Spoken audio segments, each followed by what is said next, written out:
This episode of the Matt Report is brought to you by SearchWP. Find SearchWP at searchwp.com. Let's talk about the power of their metrics add-on for a moment. Since I redesigned the Matt Report website, I put search front and center on my homepage. Why? SearchWP metrics. Metrics give me the inside data to what visitors on my site are looking for. I love the graphs and the actionable advice that it provides me. I can make informed decisions to create new content or optimize existing content that my audience is searching for. Remember when Google gave you all of that search data? Yeah, it was great back then, way back then when they gave it to us. They don't give it to us anymore. Put on-site search front and center for your visitors. Get that data back. Get SearchWP at searchwp.com along with their metrics add-on. That's searchwp.com. Thanks for supporting the show. Want to save 35% on iThemes security plugins?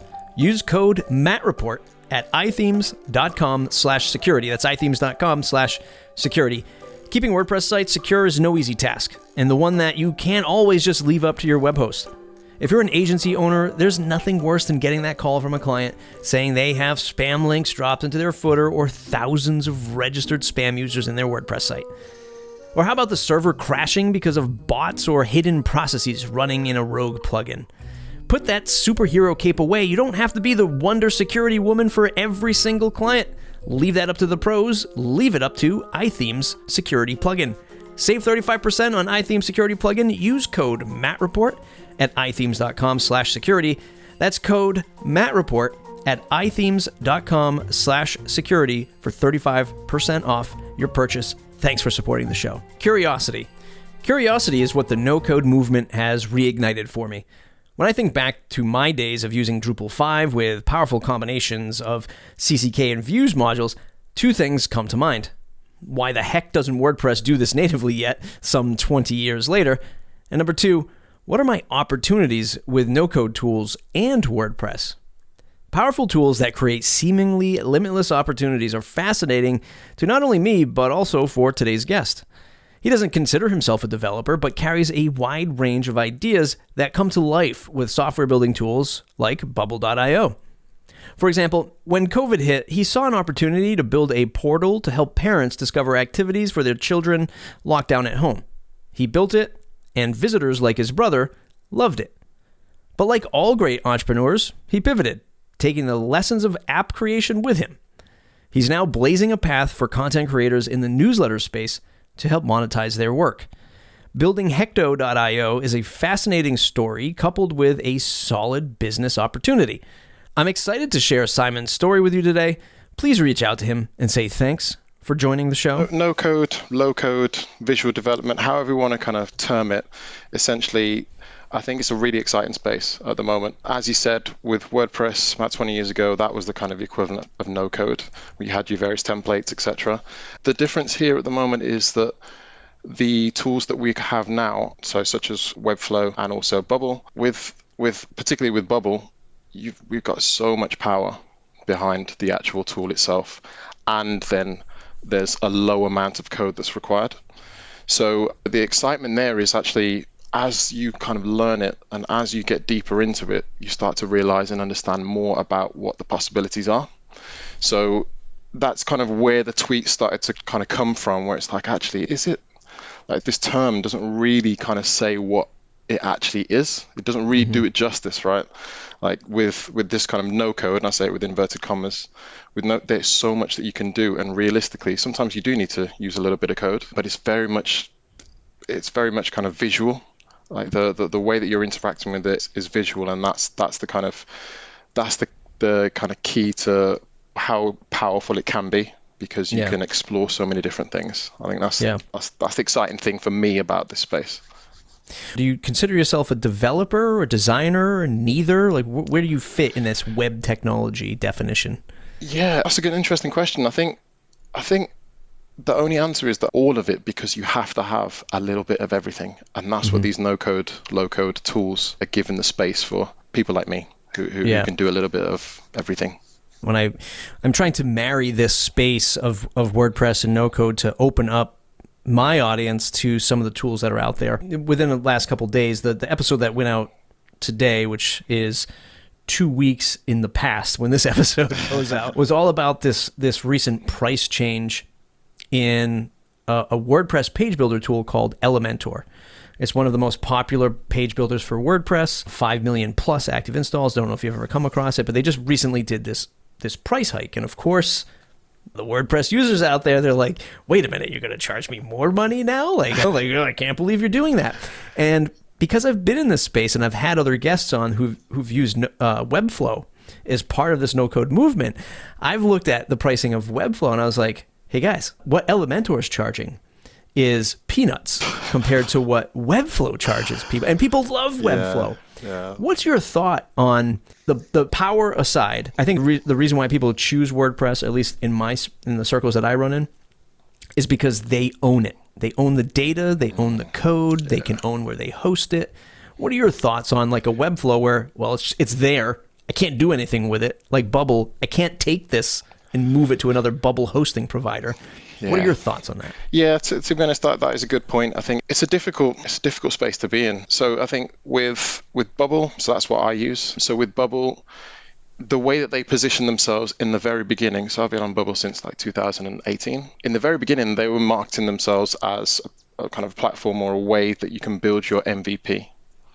So the kind of perspective that you always had was that you're not going to stay on there, but you could probably extract your data and then rebuild it in a better way. But I think that as Bubbles become more powerful, same as Webflow, the thought of leaving the platform itself, it starts to kind of diminish, and then you start to kind of walk into this problem that you've just described. But I think it's a really difficult kind of place to be, because without the tools, you wouldn't get to the place where you're trying to get to, right? So it's almost like, not that you owe anything, but through the platform you get the opportunity to have a business which pays the bills, etc. The problem is if prices were really to skyrocket. In Bubble, it hasn't, from what I've seen, but again, you're out of control. So it's a really difficult space and really good question. I saw somebody before we hopped on, as I do on Twitter, and they were complaining that Notion was down. I've lost everything on Notion. Or I have no access to it, which is everything in my job, my sales pitches, like all these things. So then he was coming up with, like, as all marketers do, they start making a tweet thread and they're like, I'm going to start splitting off some of it to like GitHub and like do this over here. I'm like, what is going on? Just take the day off. How about that? Just take the day off. Let's just settle on that. We all know what we've gotten into. It's a platform for everything. And if it goes down, this is the trade-off. Exactly, yeah. I totally agree with that. I mean, realistically, so back in 2018, like before I got into Bubble, I had ideas galore, right? So I'm thinking, oh, maybe I could do this, maybe I could do that. Realistically, at the end of the day, I don't code, right? So there was no way for me to get the ideas out. The fact that the platform is here is kind of part and parcel of you signing up. You get to get your ideas out. You get to make money in exchange for you being on a platform. It's kind of a bit of a shrug shoulders moment. Yeah. It's difficult, but it allows you to get where you want to get to. There's value in that too, right? So totally. In the WordPress world, we're very used to, well, again, like this conversation that's happening around Elementor, the good part of WordPress, hey, I can go to get 1 million plugins to do everything I need it to do. I can find WooCommerce for digital e-commerce. I can find Elementor to build my site. I can find Gravity Forms to do really complex form and data input. And the negative side of all that is that I have all of that choice. Whereas with a Bubble, a Webflow, there's value in saying, okay, there's a team here, there's a direction it's going in. When I first heard no code, low code, I was like, I cracked my knuckles. I'm like, okay, this is going to be easy. Right? Like, I did the same thing. When I heard Bubble on another podcast, I was like, wait a minute, I can design a web app without touching code in a visual editor? Well, surely if I can do WordPress, I can do this. And then I got into it. I was like, oh man, I got to really sit down and learn this too. So to give ourselves a fair shake, like, you got to be a little intuitive to get used to Bubble. Have you felt that same way? Yeah, 100%. So again, like when I first started, I think that there was the excitement which kind of got me through the kind of first couple of steps of making a website, because the first couple of months, it was just baffling. The learning curve is notoriously way steeper than any other tool, essentially. But equally, it has the power behind it. So again, kind of harking back to 2018, I made different projects. I made a tool where you could translate words from Spanish to English, English to Spanish, whatever, as you're reading. I created a site where we had like GIFs that were showing up for phrasal verbs, which was a difficult thing for people to learn in Spain. I used to live out there. And then I built a different project where I was kind of showing different activities for parents when they're kind of trapped indoors with kids, which was basically what was happening with my brother at the time. But, so built loads of different things, and you have to kind of build up your muscle, essentially. It's just like coding in that sense. It's not just pick up and play and build these amazing things. There is this kind of steep learning curve. And what I'd say is that now that I've got to the point where I'm building Hecto, I mean, some of the things that I now know that are possible with Bubble are just incredible. And equally, having done those smaller projects to get to the point to build Hecto, when I had a thought in my mind about what I wanted to do, I could execute on it. So it is a steep learning curve, but the power is there in the long run. I want to talk about that pivot that you made, because we talked about this in our pre-interview, from what I'll just call the parenting app to Hecto. Where do these ideas come from for you? Like, I know for me, I'm just like walking down the street and suddenly I'm like, oh yeah, like I can build this radar app to like control drones. Wouldn't that be cool? Right? Yeah. And like, where do they come from for you? And then what do you do with them to manage that impulse to register a domain? Well, I still got plenty of that, is for sure. The ideas just generally, just like you said, just walking down the road. Sometimes I'm just reading things.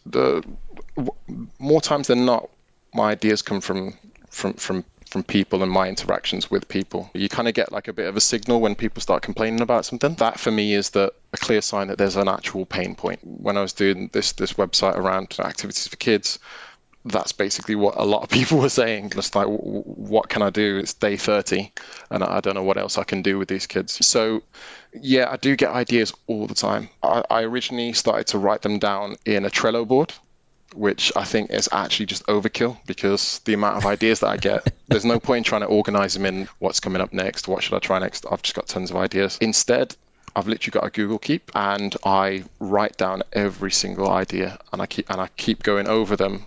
And I look over and think, maybe that's the next one, maybe that's the next one, and I star them.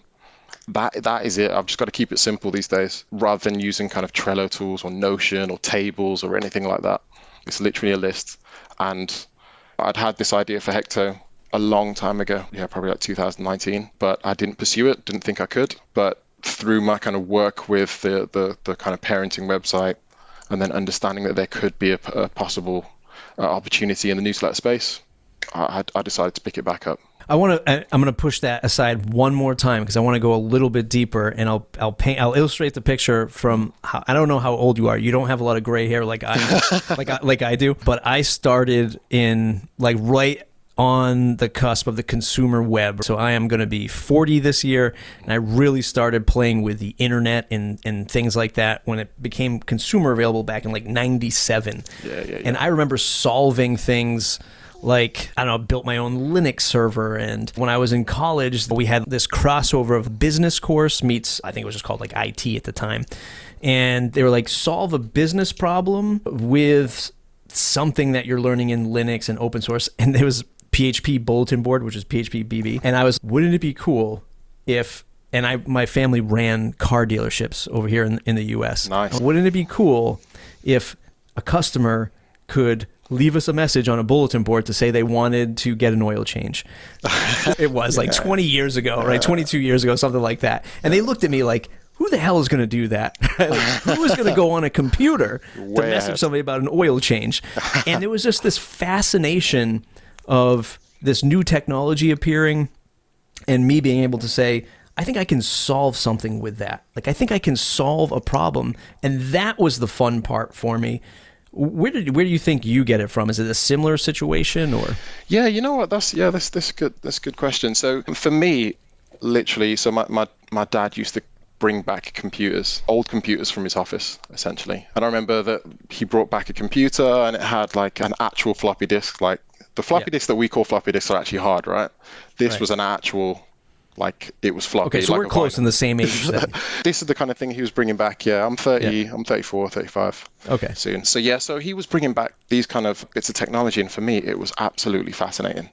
So like I could go like, I remember when it was MS-DOS, 3.1 came on. Me and my brother used to play the little, like there's like a game called Free Ski or Ski Free or something like that. There was all sorts of things coming through. My dad always used to feed us with this new technology. So throughout my childhood, I always used to tinker about with computers and wanting to know how things worked. And then I studied engineering at university, and it's just the way that my mind works anyway. So yeah, essentially with my dad bringing this kind of new technology and the way that my brain works in terms of breaking things apart, how does it work? I've always felt drawn to this space anyway. And going back to the no-code space, this is such an exciting period because the barriers for exploring this further, your example was somebody doing an oil change on a bulletin board, but it's the same thing again of how cool would it be if you could, Right. but now we've got the tools to think like really far ahead. Yeah. So yeah, it's an exciting space. And yeah, just through my dad, through the engineering course, that's the way that this has all come together for me. Yeah, I remember my dad had a laptop that had a printer built into it.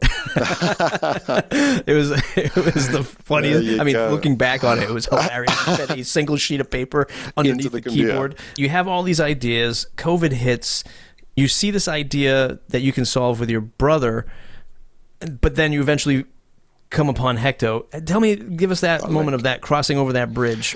How did you get to the point of ending that parenting app and then moving over to the newsletter? So the original project was raignidadekids.co. Definitely go check it out. So essentially what I wanted to build there was a directory where you could kind of filter through all the different types of activities that you could do with kids. If it was a free Spanish course that Rosetta Stone is doing, there's a link to that, or you can search and find that. If there was something to do with painting stones for younger kids, or if there's help with homework for older kids, I just wanted to build something that was a directory to help everybody who had kids and was kind of struggling with what to do with them on day 60 or day 90 of this kind of lockdown. Or day 300. Yeah. So in building that, it got to the point where I was definitely adding, things and items to the website. And I felt like, speaking to my brother for sure, he didn't really have time to go just, surfing on the net to go see what type of things he could do with his kids. If anything, it would be easier if he had a newsletter or an email that just said, hey, you've got kids who are this age, these are the latest activities that you could do. And it would serve him and his kind of demographic a lot more because he just wouldn't have to do the searching and spending the time. So I set up a place where people can enter their email addresses and they can sign up for this newsletter. And as I was doing that, I felt like there was an opportunity actually to monetize the newsletter. Right, you got this cohort of parents, they've got kids, that for sure, and they're going to spend money. So if there's space in the newsletter, then by all means, it would be a great opportunity to kind of give that out as ad space. So after that, I started to think, hang on, so is there a bigger opportunity here? Because if I'm trying to do this, and there's nothing out there that I can see that helps me to kind of connect myself with businesses or brands or anything like that, is anybody else having this issue as well? When I looked, there's multiple newsletters in the same space. How do I monetize a newsletter? How many subscribers do I need before I can monetize? What should the price be? All those kind of things were really starting to crop up when I was kind of doing my research. And it felt like the kind of crossover was kind of felt very organic. So I decided to spin up Hecto as a really, really kind of small version 1.0. It was basic landing page. The principle was there. You had a couple of newsletters, not that many signed up. And I launched it on Product Hunt. I think it was July or August in 2020. And to be honest, I got a decent amount of votes, and people were just constantly saying, look, it's a great idea. And that for me was more of the reason I did that was, one, to kind of get it out there, and two, to get the validation. Were people interested in doing something like this or signing up to something like this? And resoundingly, it was yes. So off the back of that, I felt I'm doing this on the side of a full-time job. So the likelihood of me maintaining two websites at the same time it's not going to happen. So there had to be a choice that was made. So the decision was to kind of follow up with Hecto, and I've been doing that ever since. You're a stronger man than I am, because I would have tried to do both. I would have kept going. I'm looking at rainydaykids.co right now, and your click-through rates or on-time measurements must be pretty high, because I'm just like clicking through. I'm like, ooh, Disney Kids, man. And then it's like, ooh, rainbow bread. Exactly. Yeah, exactly. I'm just like going through this. I'm like, wow, like planting little seeds. And I'm like, this is pretty cool. There's still traffic going to that website. People still checking it out. But yeah, the click-through is, people going to see things and then click through. So, I'm going to read the tagline of Hecto on the homepage. Reach your target market through trusted newsletters. Hecto is a platform for businesses to manage and buy newsletter sponsorships.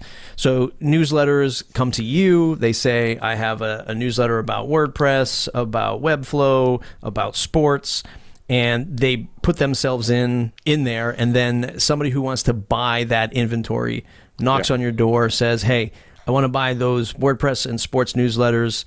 And then you take a cut. That's a 50,000 foot view of business model. I'll say is a marketplace play, right? You need to have that inventory, then you need to get the people there. What have been the biggest challenges for you this far into the game? Yeah, so the biggest challenge has initially was one, deciding which side you go for. So as you're correct, it's absolutely a marketplace. The way I often describe it to my friends who are wondering, hey, what on earth is a newsletter? What's going on? What are you doing? Yeah. The way I describe it to other people is that it's essentially I'm building Airbnb for newsletter ad spaces, right? So people can kind of sign up and they can have a page where people can then kind of say, I want this date for this price and I'm happy to pay. Is that okay? Yes, you accept it or you reject it. So yeah, that's the kind of the way that, you know, I've always wanted it to work, and that's what I'm building towards. The biggest struggle, I guess, hurdle to get over was the attraction in the first place, right? When there's a website with not that many newsletters, there's not that many newsletters who originally would want to sign up. And it's always that kind of network effects that you're trying to, that flywheel that you're always trying to spark off. And so in order to kind of, you know, get around that, there's been times when I've, you know, really had to kind of speak directly to newsletter creators and actually just reach out to them directly and speak to them, build relationships, because you can't really do this unless you do that. Like this marketplace play, as you say, is actually about relationships, really, and getting that spark and that kind of energy and getting people on board so that they can understand what it is that you're trying to do, what the vision is, and they come on board, and that makes it kind of move quicker and easier. So that was the kind of the main problem for me at the very start, but that's not so much of a problem anymore.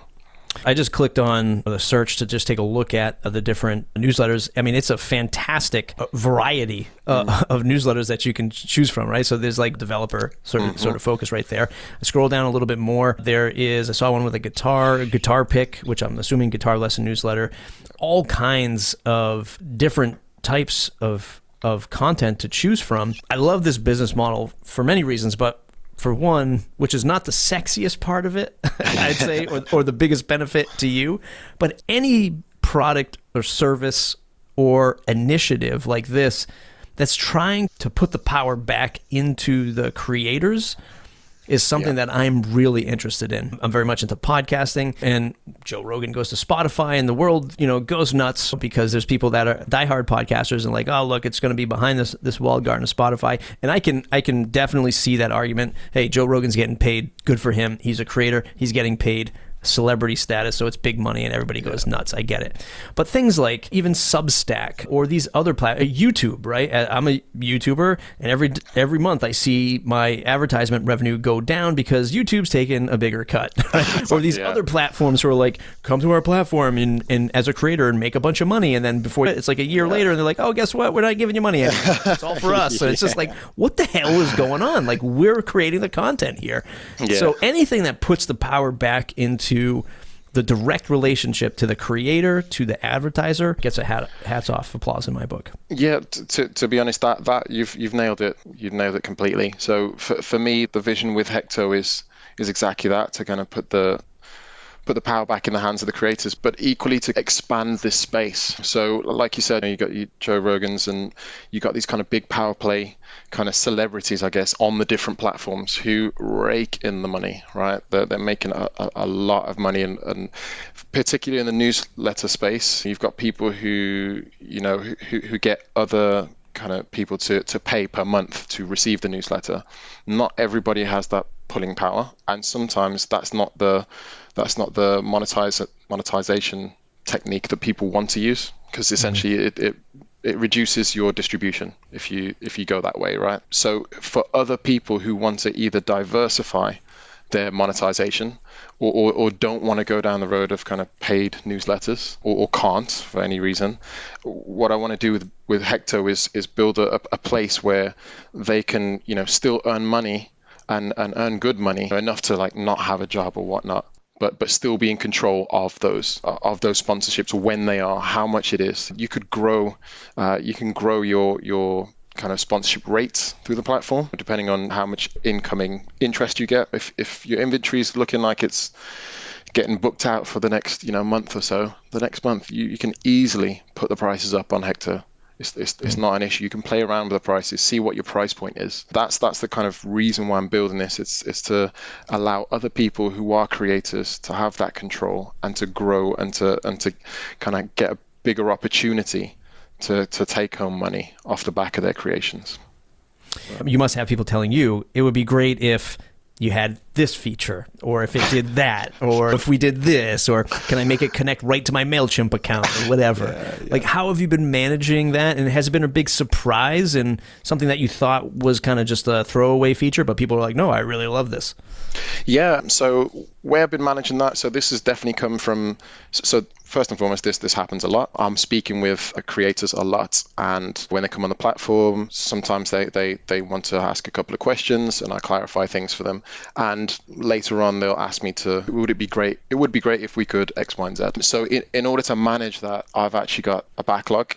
So kind of product manager by trade. So I've got a backlog of features, and I've got it across a timeline, to be quite honest. So that scares you every time you open it. You're like, oh God, I'm never going to get to this. Yeah, basically. So I've actually got it kind of timelined out and scoped out and prioritized, only for the fact that as a side project, you need to understand the time that you do have.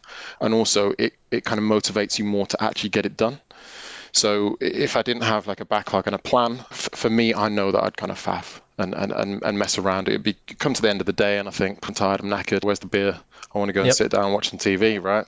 But if I know what I'm building towards, which I do, and I've prioritized these requests, that for me is a lot more motivating to get it over the line. In terms of kind of the feature requests that I've had in, I think you may have seen it on Twitter, but one thing was that somebody's just asking, look, can we get an inventory, essentially a way to state what dates certain ads are available and state what the price is for that date, so that they can kind of manage that through Hector. So I built that. It wasn't that straightforward, to be quite honest, but I built it and it's gone down a treat, to be honest. It's intuitive and it's easy to use, but it's really, really effective and powerful. It just means that both sides can be extra transparent to each other and say what's available and what's not. And then the other feature that I've created very recently is that so any other platform that's trying to do this at the moment, you would have to kind of pay. If I was a business, you'd have to pay the newsletter creator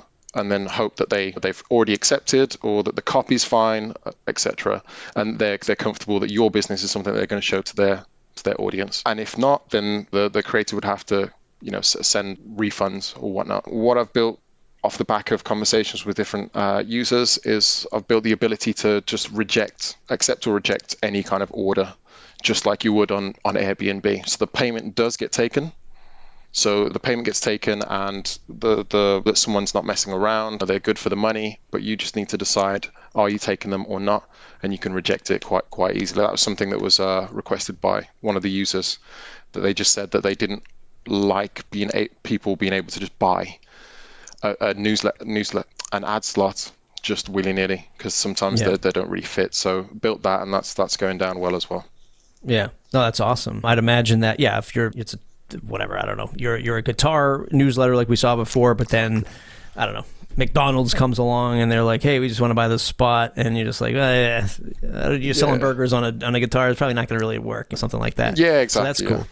What about have you run into, I guess, the crux of a small creator? As much as I love small creators, I also know how difficult it is to continue to create stuff. And sometimes that newsletter that you said goes out every Sunday, it goes out on Tuesday instead. Or maybe you miss a week or something like that.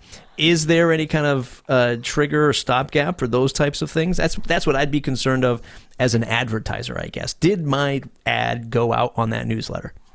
Yeah, that's a good point. So the way that Hecto works is that it's a direct relationship. So the businesses and the people who are buying those ads, just as if Hecto wasn't there, and if they had to reach out directly to the newsletter creator, they have that relationship to agree that, hey, look, once it's been sent out, then I'm going to send you your clicks. I'm going to show you what the clicks were through my email service provider, and kind of follow up and say, this is what you got for the money, essentially. Yeah. So it is managed as a relationship between and directly through the newsletter creator and the business. Yeah. Well, it's going to be easy. Here's what I want you to build, okay? you just build, every newsletter creator can throw in a Hecto email. The Hecto email goes out, crawls their newsletter, takes a screen grab of it, puts it in their profile automatically, and then you can see a gallery of... Yeah, you can see a gallery of all their emails right in a click. This should be easy. There's a powerful platform that can do that. Do you have any opinions on newsletters and email versus a social media site? People come to me all the time. They say, especially in my local area where I do a lot of mentoring, where do I put all my content? I'm going to just do an Instagram account, and that's how I'm going to do it. I'm going to take photos. I'm going to just chat with people there. And I'm like, you got to build an email list. Do you have any thoughts on email being like the last bastion of hope for owning an audience? Yeah. To be honest, I think it's just deeply underrated, right? Like it's a really strange thing where it's almost like the last thing that people think about in an age. So it used to be that blogging was the way forward, and you had various WordPress sites, etc. There's a kind of new newsletter age at the moment, which I think is the right way to go. Obviously, I might be biased, but you've got kind of social media influencers who don't really have like a way to kind of gather people's email addresses and things like that. I do think that the email addresses and building your list is just important for the longevity of whatever it is that you're doing across different businesses. So I've built various things in my past, right? But I've collected email addresses along the way, and I can inform other people of the new venture that I'm going down, and that accumulates over time. So for me, I'm not sure why it's not prioritized, but it's like super important, and I'm just surprised that it doesn't get more mention in social media influencing circles in terms of tips to being an entrepreneur and building a business. I think it's the cornerstone and backbone, to be quite honest, to getting your business out there and letting people know and marketing. Maybe it's just that it's just not an attractive medium, I guess, for a lot of people. They think, oh, I got to send a newsletter. I have to write something. Like, I have to do this on repeat. Whereas Instagram, I can take cool pictures. I mean, I guess there are platforms like a Substack, which are sort of bringing it into the spotlight to say, hey, this is an attractive thing, and there's some like celebrity writers that are here. But we then just fall back into that, okay, you're on Substack, and you're there. Like, you're not going to, I think certainly from the time that you and I spoke, because it was just last week, hustle.co, which is a very large newsletter, got purchased by a company that's not too far from me, right up here in Boston, HubSpot, for whatever they said it was, $20 million or something like that. And you're not going to be able to take like a Substack audience and just peel that away and be like, okay, it's worth $20 million. You're not going to have, it's on their platform, right? You're not agile. Right, so owning these things are very important too. I totally agree with that. I mean, you're not going to be able to do that through Substack. That's as in get acquired in that way. So right. I totally understand that. We have now found ourselves full circle again of like ownership of like platforms and like building things with no code. We're living in a difficult situation here. Any ideas on opening this up to other content assets, like a podcast, hint, wink, wink, where these newsletters could tie in their podcast and make that Yeah, I think the interesting thing with newsletters is there's different types, right? So you've got the editorial, the ones which are kind of sold products, which sit normally through Substack and things like that. And then you've got the kind of newsletters which are an accompaniment from other kind of products, like a blog, for example. There's tools like Newsletter Glue where you can take your blog and create it into a newsletter as well and easily distribute. But the way I've seen it is that, yes, I would like to expand out. I think in terms of expanding out to different formats, podcasting, yeah, for sure. It's clear that there's a big market, there's money, and there's kind of fluidity or liquidity in that market for sure. But equally as well, blogs. I think blogs had their heyday a couple of years back. But equally, I think it's a good accompaniment. People go to blogs, or sometimes newsletters were being pointed back to blogs in the past, not so much now. But I think that we're kind of moving in a cycle where that could be something which happens again. So I do want to expand Hecto out, but it's all about in good time and making sure that the platform itself works in the way that it needs to, and then expand it out. So nothing before its time, really. Hopefully you don't chase a new idea before that happens. Exactly. Nothing before, nothing You're before its time. You're the biggest enemy right here. Exactly, like my Google Keep list. Where does the name Hecto come from? So with Hecto, so I took that name from hectograms. Essentially, hectograms were a way to reproduce content, almost like creating posters or notices. You could reproduce content with ink, essentially. So the way that I saw it was that it was a good analogy for what we're doing with ads, right? You're kind of producing an ad, and it's being redistributed in various newsletters, i.e. being received by multiple people, and you're kind of reproducing that same ad for multiple people. And so taking hectogram, which was a technique to do that in the past, and shorten it to Hecto, and that's where I got it from. That's awesome, man. That's awesome. Hecto.io, reach your target market through trusted newsletters. Listen, this is amazing. I'm glad that you said yes to do a podcast to some random weirdo on the internet who was like, I saw your tweet. You want to come on my podcast? I think it's this fantastic product. I wish you all the best. Anyone who's listening, definitely check it out. Check out Bubble. Check out this new no-code movement. Look, people are building things with other tools and services other than WordPress. There's other things out there, everyone. We're the weird ones. Check out hecto.io. Simon, where else can folks say thanks? Yeah, absolutely. You can catch me on Twitter, the Dudleyan, and I'll happily receive you. And definitely follow me and check out hecto.io. Everybody else, it's mattreport.com, mattreport.com/subscribe to join the mailing list. Someday I'll have the mailing list on Hecto when I'm ready to monetize it. Check out hecto.io. Thanks for listening, everybody. We'll see you in the next episode.